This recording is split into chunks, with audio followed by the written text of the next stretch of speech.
Bonjour à tous et bienvenue dans cette toute première vidéo de l'année. Nous allons parler aujourd'hui de l'autobiographie et notamment des récits de soi. Commençons par une définition.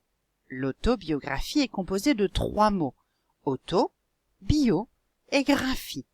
Auto voulant dire soi-même, bio la vie et graphie écrire. L'autobiographie signifie donc littéralement raconter sa propre vie. Autrement dit, l'autobiographie est un genre narratif dans lequel une personne réelle raconte sa propre existence à travers un texte dont il est à la fois le narrateur et le personnage principal.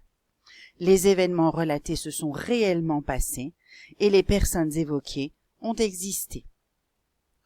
L'autobiographie repose donc sur le principe suivant. Auteur égale narrateur égale personnage. Mais pour être sûr que vous êtes tous au point sur ces 3 termes, je vous rappelle que l'auteur est celui qui écrit, le narrateur celui qui raconte et le personnage celui dont on parle.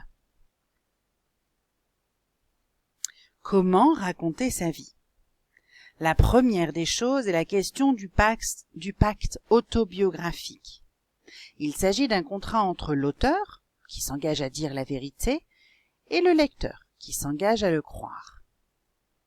Un texte est autobiographique s'il est écrit à la première personne.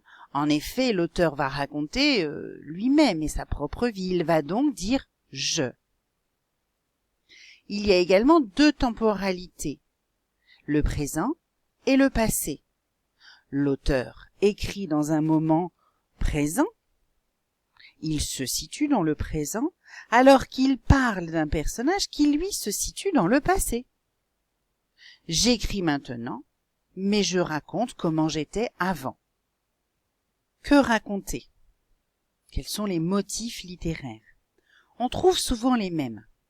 La naissance, la famille et les proches, les lieux importants de sa vie, sa formation scolaire, ses camarades de classe, sa vie sentimentale, l'amour, sa vocation, ses choix personnels, ses engagements.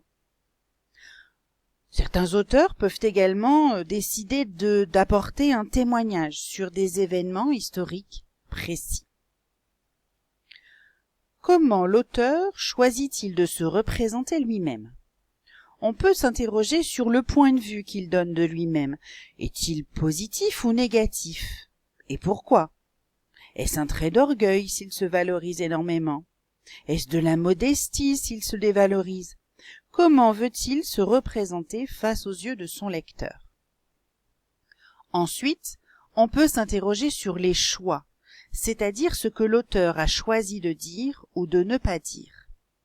On ne peut pas tout dire sur soi. Pourquoi a-t-il choisi de cacher certaines choses ?